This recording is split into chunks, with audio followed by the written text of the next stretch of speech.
This episode of Nice Talk is sponsored by Nexus. And since we love talking about power on Nice Talk, it feels fitting to say power isn't always loud. Sometimes it's the quiet confidence of walking into a room and knowing you're ready. At Nexus, beauty isn't just about how you look, it's about how you show up.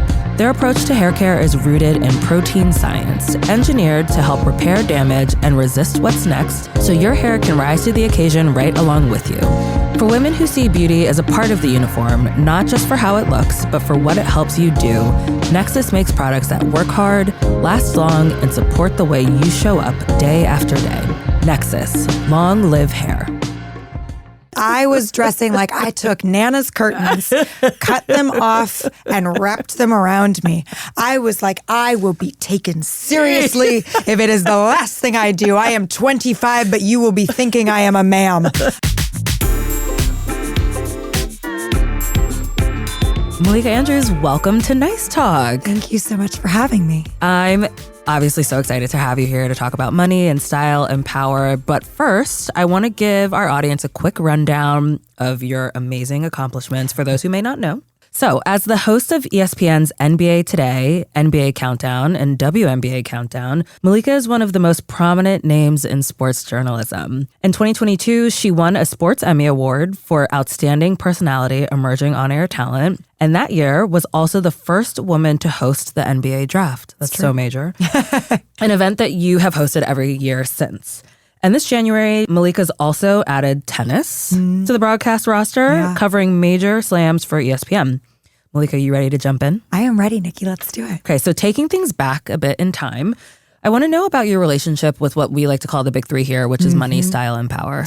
Can I separate the big three and make them? Let's do it. I think because my relationship has changed with each one of them and has been different, I think, over the course of my life. So money was never something that my family shied away from. And I didn't realize early on just discussions about money and budgets and in a lot of ways, lack of money sometimes. I remember my mom balancing a checkbook and doing that at the kitchen table. Right. In front of my sister and I when we were really young. I distinctly remember money being something that we talked about as something that you need and something that no matter how much that you have, it's always going to feel like maybe it's not enough. And don't allow yourself to fall into that trap. And I remember when I was 10 and my mom and I did a little modeling gig for a friend of ours. Okay. And they paid each of us $100.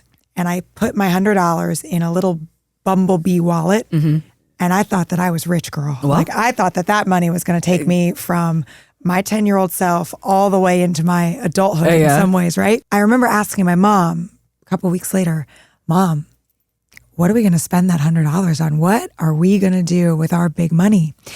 And she said to me, oh, Malika, that was half of our groceries for our family of 4 for this month. And it blew my mind to think about what I thought of as so much and the reality of how far money can stretch. Totally. And I appreciate the transparency that my mother had with me because I think that as a woman being able to talk about money, it's part of harnessing your number 3, power. Yep. Right? Yep.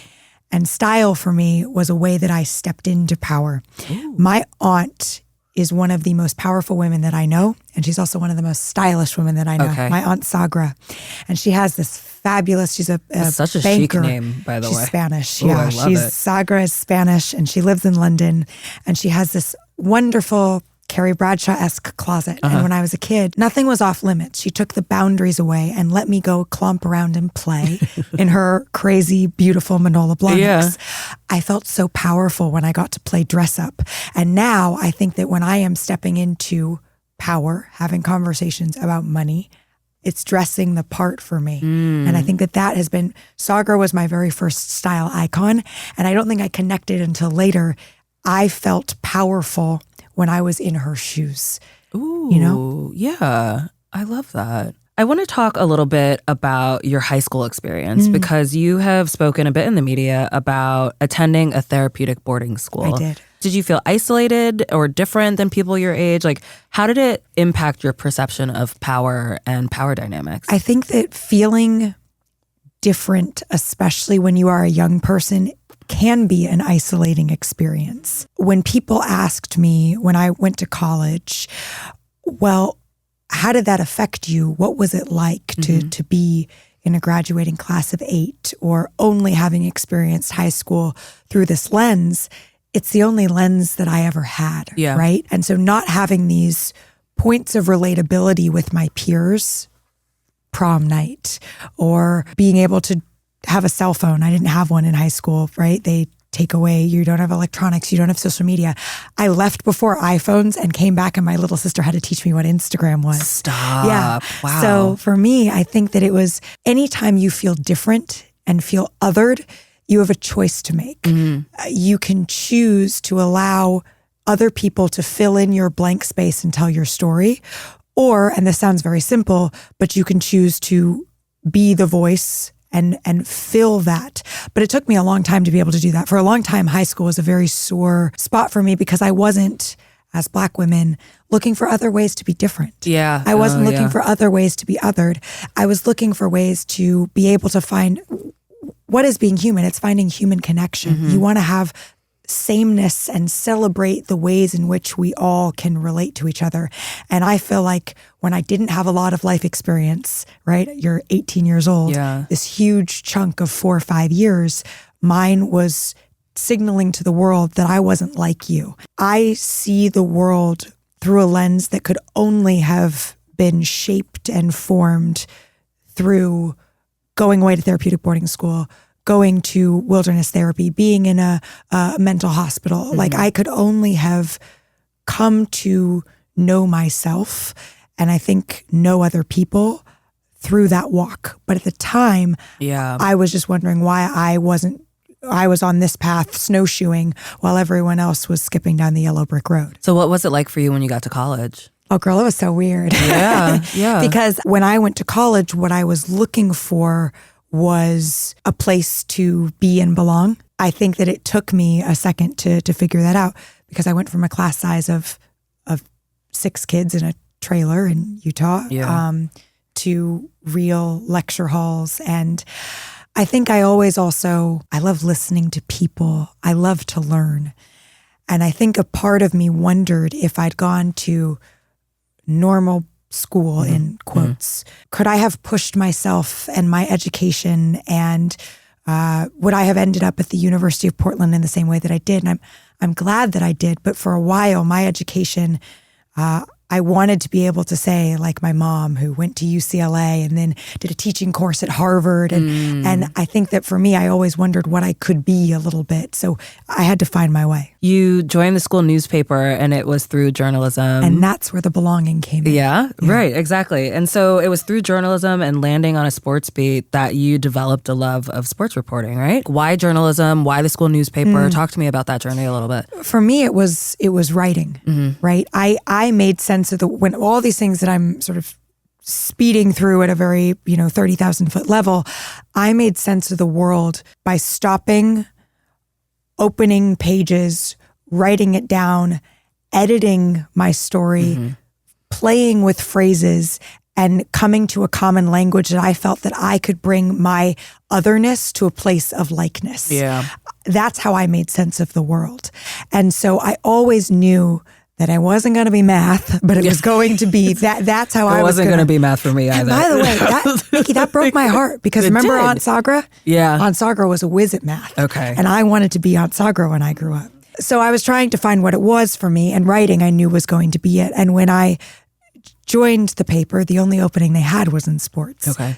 My dad's a personal trainer. I grew up loving sports. And so I'm the person who says, I want to try something. And when I try, I have a Yoda to me. There is no try, there is only do.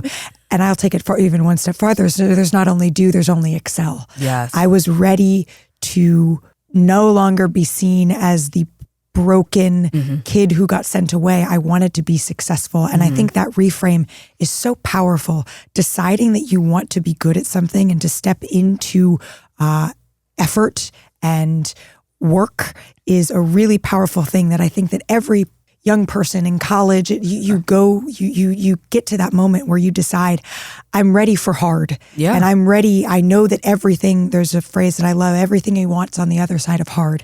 I'm ready to go and to put in that work. And that for me was like the shining, the beacon, literally it's called the beacon, is what it represented for me. Oh, that's incredible. So talk to me about sort of the discovering like the love of the intersection of journalism and sports. Did it come immediately? You did? It did. Sports has everything, right? It has entertainment, it has triumph, it has defeat, it has protagonists and antagonists and those two switching roles and money struggles and power struggles, and it's an allegory and it's a mirror for the world. That is sport. I did still feel that in a world that rewarded seriousness, sometimes sports were relegated to the little brother or little sister of the newsroom. And I wanted to be taken seriously. So I immediately fell in love with sports. And there was a small piece of me internalizing, I'm sure, haven't you, you walk around and you hear fashion is wonderful. Oh, of course. But fashion is that's the candy floss before you get to the real world news. But like, fashion and sports, like these are real businesses, guys. Yeah, exactly. And so I do think it was getting through that. But yes, I fell in love with it immediately. Did you immediately fall in love with fashion? I always like fashion. I always like getting dressed, that sort of thing. But when I realized the storytelling and what you can learn about people through fashion, whether they like it, whether they opt out of it, whether they say they like it, but they're apprehensive of it, what they like to wear, those sort of things. It's more of like the psychology of fashion. And I imagine for you, like the psychology of sports and all of that together is what's interesting. The psychology of sports, yeah. Yeah. And writing is a medium where you get to both have and be a first draft. So if you are a person and you are in the first draft stage of your life, writing is it was a formative place for me to be. Yeah. Because I got to take my thoughts to the page and walk away from them and come back to them and edit them and ask a friend about them and read someone else's words and be inspired by this turn of phrase 100%. and edit that and then bring that to the world. Yeah. And I think in a world where so often now I work in television, television is the first draft at times on TV, and you feel eyeballs and the feedback of that. Yeah. To have the luxury of being able to not be your first draft in the eyes of the world, I think was something that I needed coming out of boarding school. That's so wise. That's so wise. That's what I try to be around here. It's just so the wise one. I want to talk to you about, you got your fellowship at the New York Times and then you moved to Chicago Tribune. So this is the writing part of your early story, and you were covering the NBA in the Midwest. What are you learning from those New York Times, those Chicago Tribune days, working at those newspapers that you're still using today? I try to really listen to people. And the New York Times, every day I was walking into a collection of the best in the world. Totally. And you walk through Pulitzer Hall of the New York Times building, and I would eat my lunch up there sometimes. And sitting in that history and feeling so very small and wanting to be able to put your own mark on a really big, really storied institution. Yeah. I wanted to make my mark. And the New York Times told me that I wasn't ready to make a mark yet. I needed to go get more experience elsewhere. And I think that was really a powerful lesson for me, because it was my first real no in journalism. Interesting. It's the first time I really wanted something and was so close to getting it, and then was told, this isn't for you, but you need to go get some more experience. And we've all heard that at some point. Of course. But I was afraid of redirection because I'm a planner, and I am this step I write down my goals. I write down my plans and New Year's 2026. Okay. And so when somebody else takes the wheel and says, no, you're going to take this turn, I need my GPS. I don't drive around LA without it. And so I do think it was valuable for me to learn the art of storytelling carries you anywhere. Writing is always going to serve you. And if you listen, there are always stories to be told. But I was so focused on here that I was afraid when they pushed me out the door and said, go try something else, not knowing that it was going to make for a more powerful yes later. I want to switch gears a little bit and talk about your move to being on TV. So in 2018, you moved over to ESPN, becoming one of the youngest sideline reporters ever at that time. Yeah.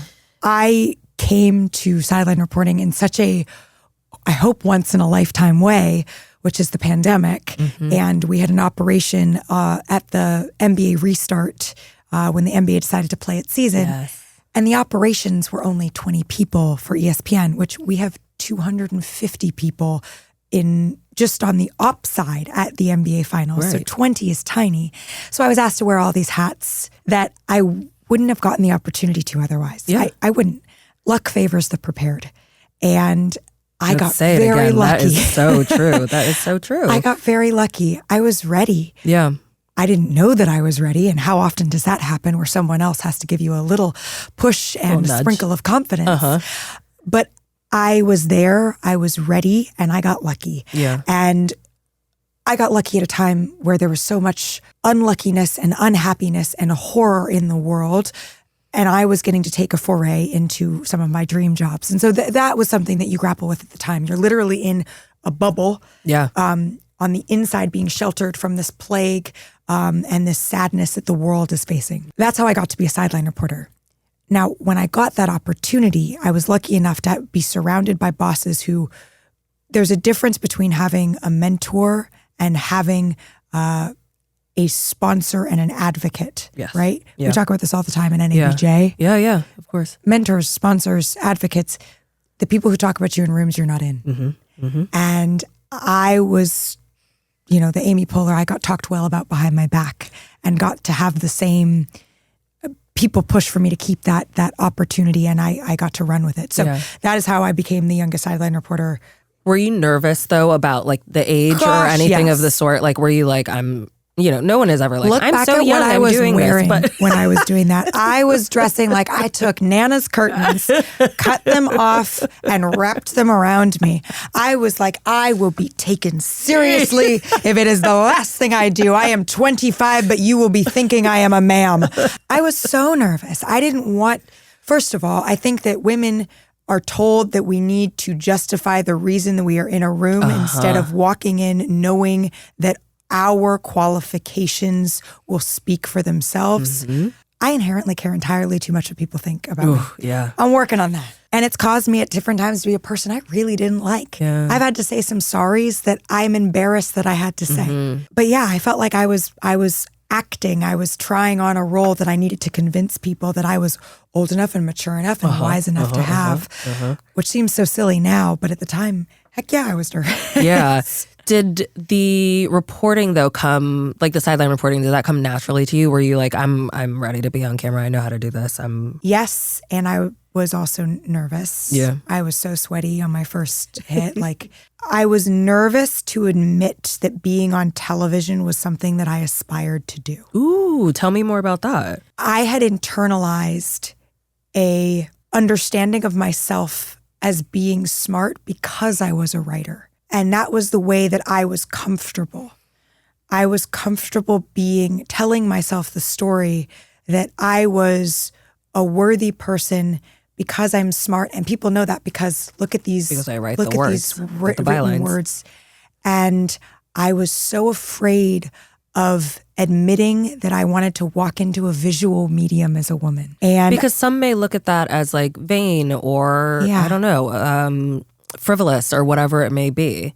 I'd allowed myself to have some of that be something that I told myself. Meanwhile, it's like one of the hardest things you could possibly do. Oh my gosh. By the way, these women who have been on the sidelines for years and years, and that's by the way, what ultimately shadowing and learning from the sideline reporters that I really deeply admired and the hosts and it is so challenging and so difficult. And the level of preparation that you have to have, knowing that you're not going to get into the game as much as play-by-play or color analysts, nor should you, but you need to be just as prepared. Right. Learning from the Doris Burkes and the Cassidy Hubbarths of the world, it helped me see a different truth. In that these are the hardest working women in the business, and it's a sorority that I would lucky to even be considered to be a part of. you've been the first or the youngest like so many times in your career, but I can't help but think about, or I want to talk to you about, is there pressure that comes with that? Do you feel pressure that comes with that? Tell me about it. Of course. Being the first means you don't want to be the last. And we have still a prove-it society of oftentimes when you are the first person to do something, especially when you are the first woman, let alone the first Black woman, you are looking to give people a reason for this to continue. I absolutely felt that pressure, especially with the draft. I take on those assignments not from a place of pressure, but a place of joy. Mm-hmm. I was talking to someone recently about, I've been hosting NBA Today for 5 years now, which is such a blessing. Mm-hmm. I don't necessarily get butterflies for walking into that show anymore because it's what I do every day. And there is a ease and a comfort that I feel. Right. I'm chasing butterflies now. Ooh. I look for the draft or tennis or adding these new assignments that give me the feeling of being nervous and alive and like there's stakes. And it's why players want to play on the biggest stages. Mm-hmm. Being able to be in a place of enough comfort to then step outside of it is my ultimate, what I couldn't have imagined more for my career. Yeah. At MC, we call that an ambitious woman. My kind of gal. We love ambitious women. My kind of gal. So I heard you talk in an interview about how women often get asked about like work-life balance, which we talk about at MC often, but that like doesn't exist. And that is, it's real. The juggling. Instead, you prefer the term work-life recipe, which I think is like fabulous. Tell us a little bit about that. I know that I can't be a perfect wife and perfect sister and perfect daughter and perfect NBA host and perfect sideline reporter. I think that every day you are building a recipe and it's cooking, not baking, because it is a art, not a science. It's not exact. Exactly. You are not measuring out that teaspoon, leveling out the top. Work-life recipe to me is this analogy that I heard where you're always juggling, and you're juggling balls that are glass and you're juggling balls that are plastic. And on any given day, you can drop a plastic ball and it's not going to shatter. You drop a glass ball and you're going to be in trouble. Some days it's okay that work is glass. It is okay that you are delaying your family dinner, your drop off. You will be a better wife, a better mother, if you prioritize what you need in that moment. And it's okay to not apologize for that glass ball being work. Mm-hmm. It's what has helped me make my career what it is. On the flip side, it also means working to not apologize when family is that glass for you, or whatever the case may be. So for me, the balance will never exist. The recipe can change every day, and you are baking, not cooking. Play with it a little. Sometimes you need a little bit more cayenne, sometimes a little more seasoning, and some days, you know what? Your tummy's a little achy. It needs to be a little bit less of all. Yeah, it needs to be a little bland. A little less. Always seasoned, but a little less. Okay, so you're still extremely young, and Thank you. Exactly. I think also the thing is, for so long I was told, you're the youngest person to do this. You're the youngest to do that. You're the first to... I remember asking Dave, my husband, one time, will I still be good enough when I'm not just good because I'm young? I think he probably said, yeah. Exactly. He's like, enough. I was like, I don't have time for this. And I was like, no, we need to talk. Yeah, this is existential. Yeah. But I appreciate you saying that, because stepping into I was down in the Australian Open and I had a birthday when I was down there. Oh, cool. And John McEnroe, he asked me how old I am. And he said, what are you like, what are you, 21? I was like, no, I'm actually 31. He goes, oh, that's a real age. And I was like, no one's ever told me that before. Got it. Okay. I'm finally at the real age. Yeah, I was just playing. Exactly. I was playing all those years then. before. So that cracked me up, though, because I do think for so long I've had that qualifier that I did start to let the green monster of doubt creep in. What happens when I'm not just the youngest? Am I still good enough? Oh, that's interesting. And so now I get to play in the space of being, as you say, still young. Yeah. And I've grown up in this industry. I've grown up in front of people that now know me as an 18-year-old and a 22-year-old, and I'm walking in the same halls I did when I was 26. And when you've been that person, sometimes it's hard for folks to see who you are in front of them that day and shed some of the past versions of you. So I appreciate you saying that. Yeah. I'm curious what advice you would give to the past versions of you, the 18-year-old, the 22-year-old, the 26-year-old. Like, what would you tell her? Comparison is the thief of joy. You're going to get there. Put on that Billy Joel song, Slow Down, You Crazy Child. You're so ambitious for a juvenile. You have time. Yeah. I was always worried. And I think I still at times, the flip side of ambition is fear that you're never going to get there. You have all of this ambition and you want to chase it. Ambition needs to be tempered by appreciation. You have to be just as ambitious as you are grateful. And early on in my career, I was so focused on getting there that I didn't enjoy where I was. And I had to remind myself that past versions, when I start to look at the next thing, what's your 5-year plan? What do you want to do next? I couldn't have dreamed of a more blessed, big, beautiful opportunity than what I have. And I don't want to miss it. And if you are talking to your younger self about showing up on camera specifically, like what's something you wish you knew earlier about showing up on camera, whether it's confidence or pressure, or like even hair or beauty? Wear the outfit. Wear the outfit. I love it. I didn't always wear the outfit. And what's the outfit for you? The outfit for me is evolved. A power suit with an excellent heel is where I started to find my power. I needed the suit to bring the power, I guess. Yeah. But then now I love a bold color. I love a skirt. I was afraid to show too much personal style, distract from the story, become the story. I wear the outfit. Yeah. I feel like so many people are afraid, especially women or Black women of color are very cognizant of their hair. Let's say that. Oh, yes. It's been a journey for me. Yeah. Do you have that? Did you have that?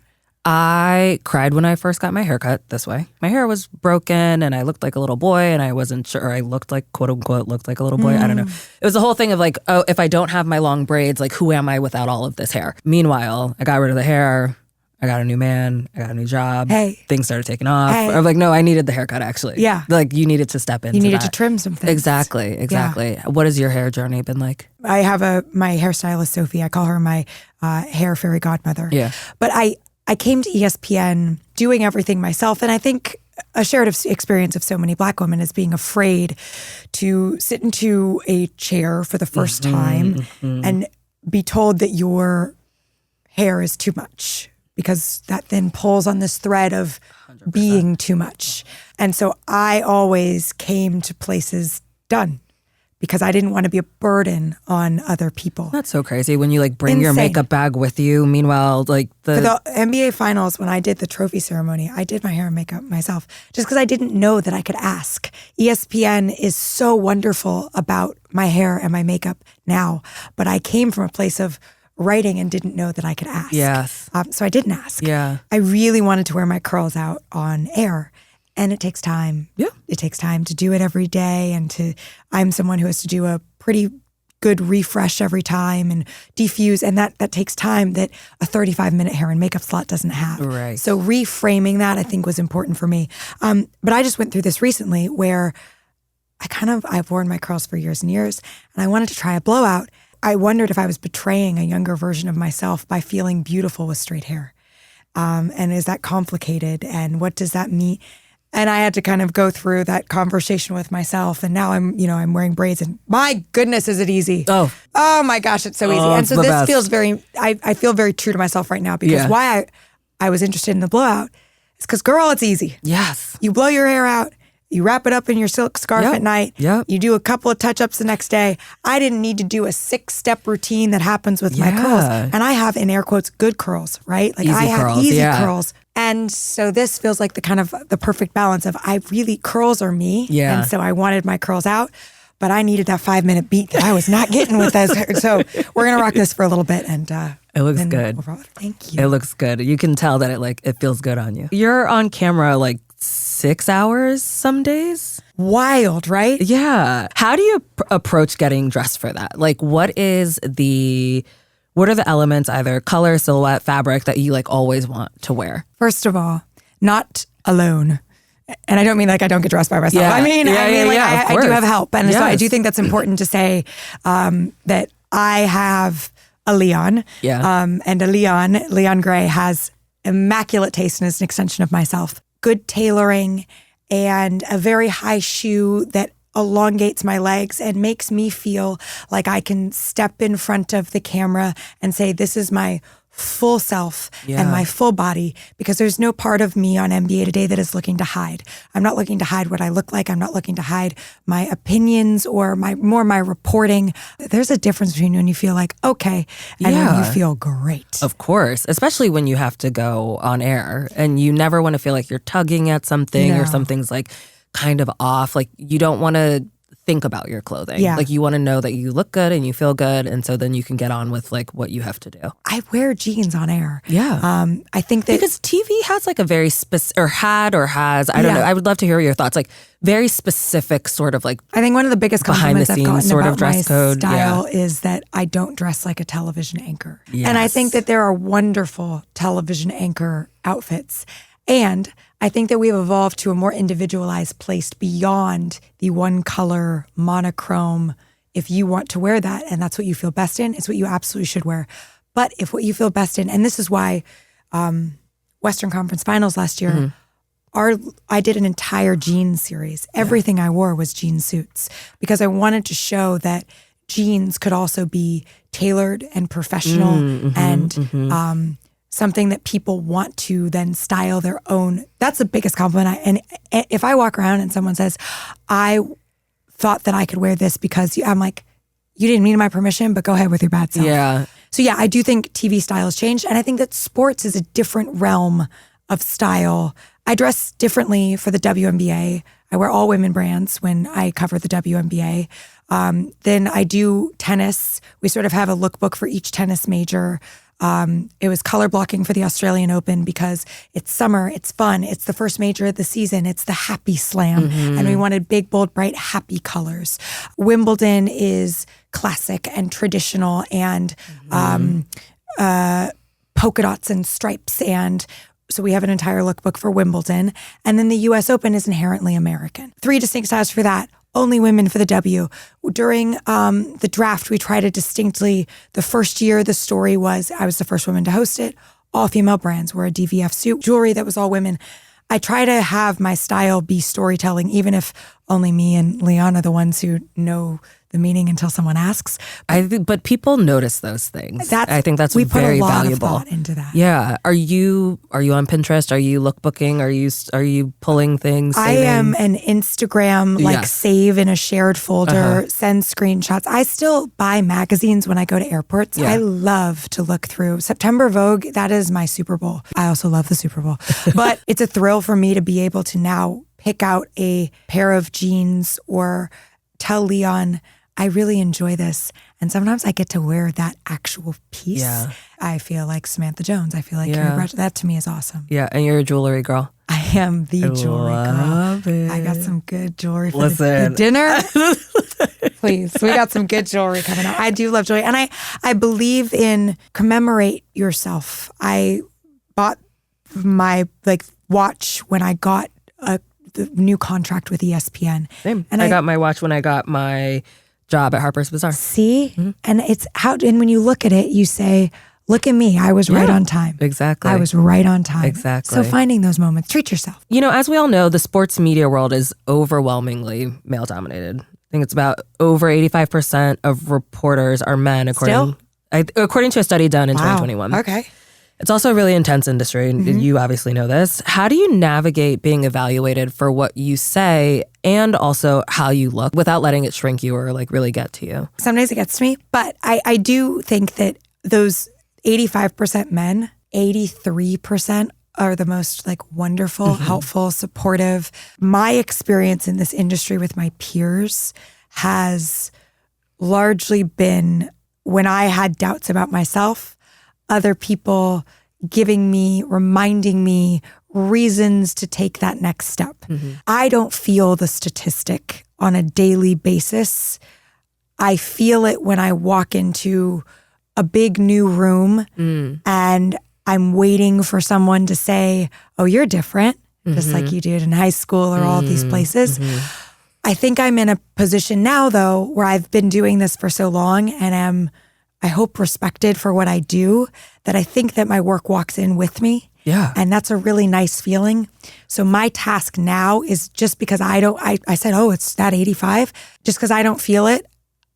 My task now that I have earned a ticket to hang with the 85% or whatever is to work for other people to get in there to be able to change those numbers. Yeah. So I don't feel that on a daily basis, but I do think that it's my job to pull up the people. I try to spend time once every couple of weeks, searching my email, respond to all the students in there, and take particular care of the women who look like me. Yeah. You know, on this show, we often speak to women who say that their like fashion choices or their beauty choices are a bit of like their armor. I'm curious if you feel the same way. I think that my shoes were because everyone thinks I'm really tall, and I'm tall-ish, but I'm not tall for basketball. I'm like 5'6.5". So people are surprised, I think, when they learn that, you know, even on TV, I thought you look really, really tall when I stand next to players because I'm wearing like, you know, a good, I love a 120. Oh. Yeah.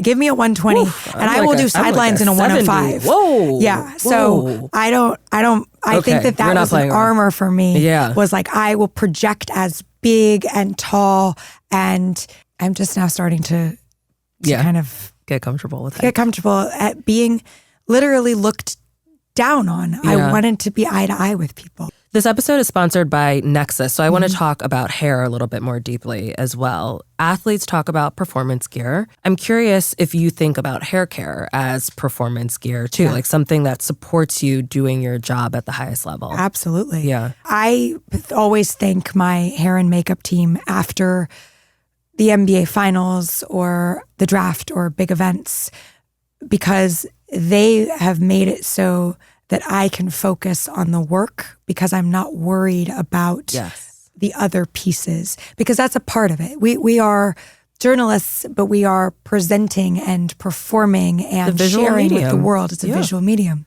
And they allow me to be able to focus on the content of my work as opposed to the package that it comes in. Yeah. And the care that they take of me in my most worried, vulnerable, prepping, am I going to get this right moments is how I get to where I want to go in front of the world. So when they send me home and I'm like, I gotta go. And Sophie's like, yeah, let me rake this mask through your hair really quick before we leave. Just throw it up and you'll be fine. All of that is what allows me. I'm not someone who likes to slow down. I'm being, in some ways right now, the way my voice, I'm getting forced to. My body is literally telling me, hey, and your hair will do the same thing. Your skin will do the same thing. Your body keeps the score. Yep. And doing that care is what allows me to keep driving this like Lamborghini speed. Although I'm a little bit afraid of speed. I'm a 10 and 2, but you know, like I do think that that's a part of it. Yeah, I completely agree. Before I let you go, we always like to end this podcast with 3 questions about money, style, and power. A bit of a lightning round. So I'm terrible at lightning rounds. Because I have like, let me tell you my entire life story on this. Okay, lightning, fast, speed, Usain Bolt, go. Okay, what's one thing money can't buy? Happiness. If you could trade closets with anyone, who would it be and why? If I could trade closets with anyone, I would trade closets with Emma Grede. Do I have to say more? Okay, and lastly, what's your go-to song when you want to feel powerful? I was about to start singing it. Do it. Yeah. Having a really good time. I'm not complaining, and I'ma still wear a smile when it's raining. Yeah, I love it. I love that. I wish I could sing. Money cannot buy a voice. If I could sing, you wouldn't be able to tell me anything. I would be just, if I was Celine Dion. Celine, love her. Oh my gosh, Malika, this has been so great. Been so fun. Thank you for joining me on Nice Talk. Thank you for talking nice with me. If you liked today's episode, please subscribe to Nice Talk wherever you get your podcasts, and don't forget to rate and review us.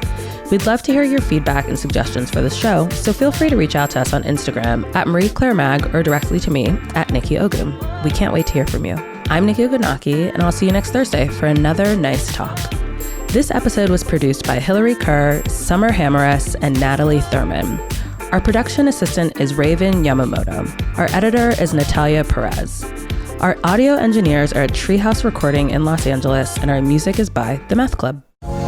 Thank you again to Nexus for supporting today's conversation. Nexus has spent decades studying what actually gives hair its strength, the proteins that shape it, protect it, and help it hold up over time. Their approach is simple but powerful. Hair care built to repair damage and help prevent what comes next, so your hair can keep up with everything you're asking of it. Because this isn't about chasing one perfect hair day. It's about confidence, longevity, and showing up as yourself again and again. Nexus. Long live hair.